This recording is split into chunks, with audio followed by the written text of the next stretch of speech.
Poppy's angel. Come to save us. Nothing left to save, not... Wait! You've worked here, haven't you? It's you. Isn't it you, Rich?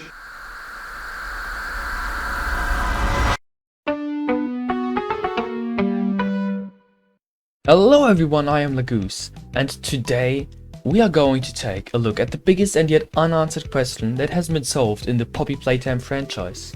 Us, the player. There's so much to question about this yellow stick figure. Who are we? Why have we returned? And are we even human? Those questions have not only been asked in the theorist community, but some of the characters asked the same questions. The newest antagonist, Catnap, literally scratched those questions for us onto the walls in chapter 3. But before we go too deep into the theories, a quick summary should be appropriate. In chapter 1 of Poppy Playtime, we return to the factory 10 years after it closed and the employees all disappeared.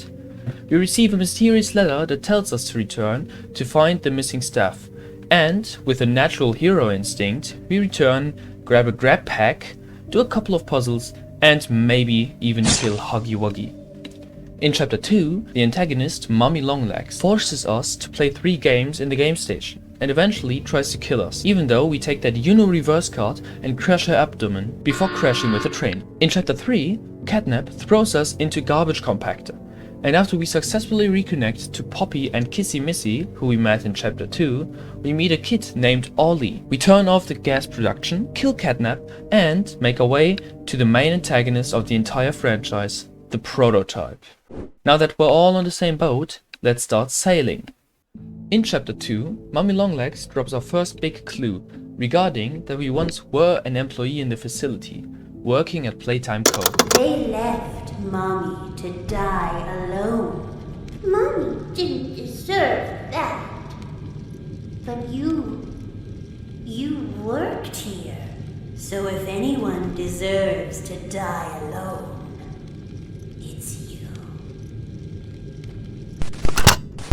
that is further confirmed in chapter 3 in a couple of Catnap's messages, which I've all broken down in this video right here. The hallucination sequence in Home Sweet Home tells us a lot more though. When we're talking about this dream sequence, we need to keep in mind that informations in dreams are often mixed between an imaginative aspect and a totally real aspect taken from experiences and memories of the person that is dreaming the dream. In other words, while we might be able to say that the radio report could be something our character has heard back when it was cast out into the public, or that the Nightmare Huggy is a reimaginated version of Huggy we faced off in chapter 1 to overcome the shock, we can confirm that the halls of Home Sweet Home don't match the ones in the dream, as we wander the halls awake too. Therefore, we need to filter out the informations we receive. In this sequence, we can find a very important room that doesn't match any room we ever enter in Home Sweet Home. It's an office room. In that office room, we can find the scratched messages, "Guilt haunts you," written by Catnap on the wall. This message also appears outside the dream sequence, meaning it is a real aspect of a dream. Unfortunately, we can't be sure if we're imagining an office that people worked inside of, or if it was our office that we worked in. But because of the message above it being real, I'd tend more to the second possibility and say it should be our old office. Furthermore, we get told by a couple of characters that they remember us, just like Bonzo Bunny and Bubble Fant. Besides these couple of hints and details about our character, we don't have any more information to describe them. So let's just start to go through all of the characters, the high-positioned employees, and random workers of the facility. We can pretty much take out Elliot Ludwig, Leith Plier, and Stella Graber, as the names are scattered all around the factory, and since none of the characters we met called us out for having such high position, it wouldn't make any sense for Mummy Longlegs to call out "we've worked here" and not that we're Elliot Ludwig, the founder of the company himself, or Stella Graber, whose voice is heard all over the game station. On top of that, we can take out Eddie M&R and Harley Sawyer for now, as I'd say we couldn't have been into the Bigger Buddies initiative that deep. We can't avoid a lawsuit forever. We need to deal with all of these issues at once. I'm here now with a solution. the Bigger Bodies Initiative. We also know that we didn't retire, as a reversed audio report in the dream sequence tells us I find your presence intrusive. After all this time you return. You come in here and you kill and murder. You pillage and destroy. Your presence was demanded 10 years ago and you didn't show up. 8/8/1995. You were supposed to be here. Why weren't you here? You missed the event. You missed the meeting. You missed the party. You have no right to be here. 8/8/1995.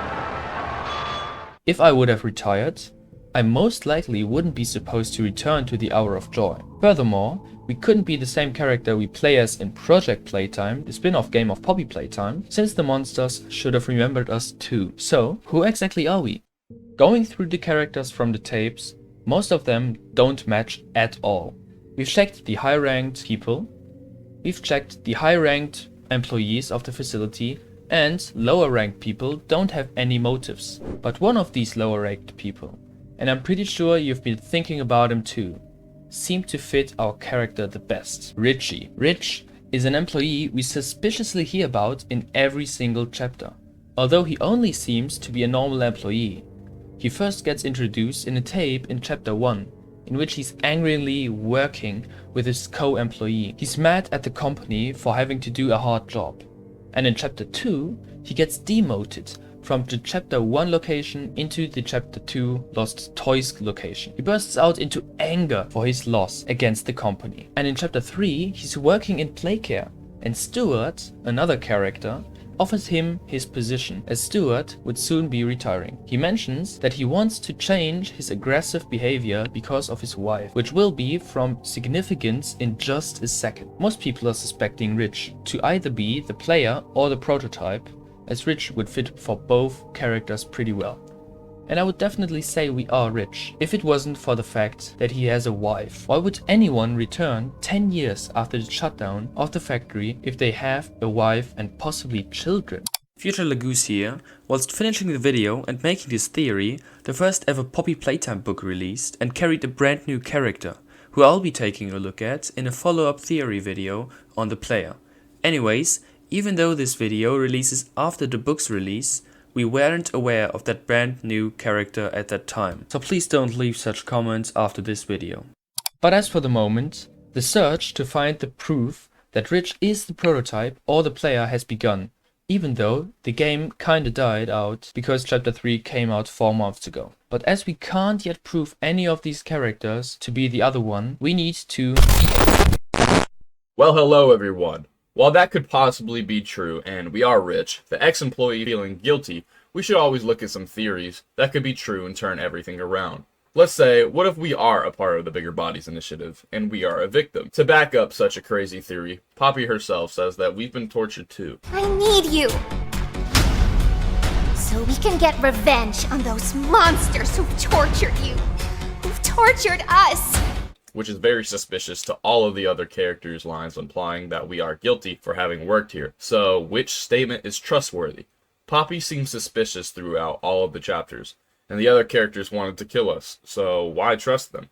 We do bleed in the chapters, but Huggy Wuggy and Mommy Longlegs bled too.